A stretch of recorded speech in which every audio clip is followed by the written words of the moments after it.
Welcome back, everybody. Today I'm going to do a short product review for you guys because I'm covering a neutral density filter. It's a really cool one. It's a variable neutral density filter, but it's still a filter. There's not a whole lot to say about it.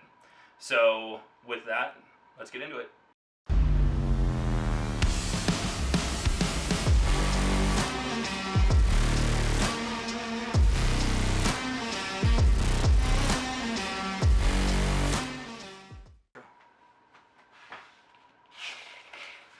Okay, so right here is the K&F Concept Nano B series filter. It's a variable ND2-400 filter.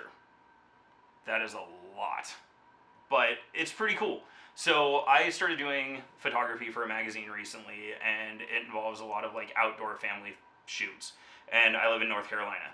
The clouds hate you when you're a photographer out here. Like they're either too thick, or they disappear and come back, or whatever. It's just a nightmare. And having to constantly change settings was becoming annoying. So I looked for kind of an alternative, and I don't really use filters, and I found out about this filter. So I figured I'd get it. It was 25 bucks on Amazon. There will be a link down below. The link is an affiliate link, so if you purchase through that link, I do get money from it.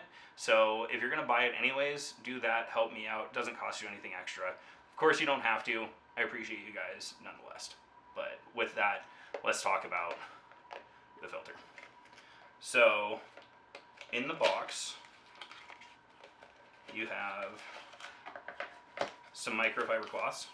I actually opened one the other day to see what they look like and what they are.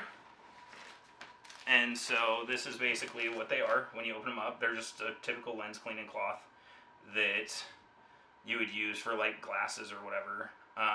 But they're good quality, they're pretty thick, they seem like they'd be pretty decently reusable and everything.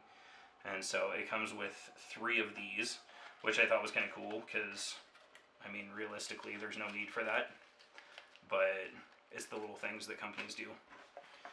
So then in here is the filter. The first gripe that I have about this, and like one of 2 complaints that I have about this, is the fact that it's shipped like this. It is just loose in here. I mean, it's not going to hurt anything. There's nothing that can really scratch it, but just having something flop around like that really bothers me. But the good thing is this thing is solid. It's, let's see, what does it say on the box? It is aviation aluminum, optical glass, and a slim frame. And it is. It's either aluminum or glass. That's all there is to it. There's nothing plastic that I can see on this thing. So I'm going to use the lens cloth to wipe it off.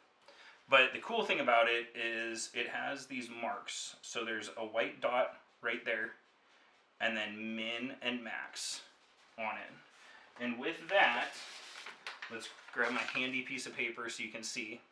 You can see through it, but then as you turn it, it changes the darkness of the filter until it's pretty much black.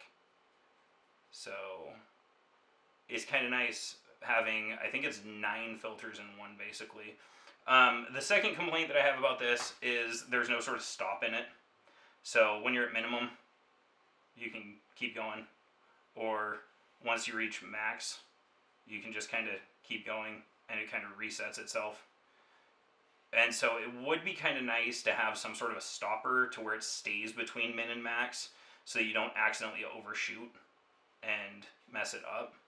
But that's not really a deal breaker for me because I just turned it until it was a brightness that worked for me. So not a deal breaker, but just kind of one thing that I wish that was a little bit different about it. And then the last complaint that I have about it is none of the lens caps that I have fit on it. So I either have to have my camera with no lens cap, or I have to take this off every time to put a lens cap back on my lens. So that was like my biggest gripe. But yeah, so I mean that's it. It's a filter. It comes in a box. You screw it onto your lens, and it adjusts the brightness. And yeah, it works really well because if the sky is like washed out, you can adjust it and it'll bring the sky down, or like it'll adjust certain things like that with photography or videography or whatever, which is really, really handy. So that covers the K&F Concept neutral density filter, variable neutral density filter. I definitely recommend it if it's something that you're looking for. 25 bucks, you can't really go wrong. The quality seems pretty good. I know there are more expensive ones out there, but if you're on a budget and you don't use filters very much like me, why spend more when you can just get something like this? So I would definitely recommend it if it's something you're in the market for. And like I said, there will be an affiliate link down below. If you buy through that, it helps me out. And if you're going to buy it anyways, why not? So, but with that, that's going to be it for the video. And I will catch you guys on the next one.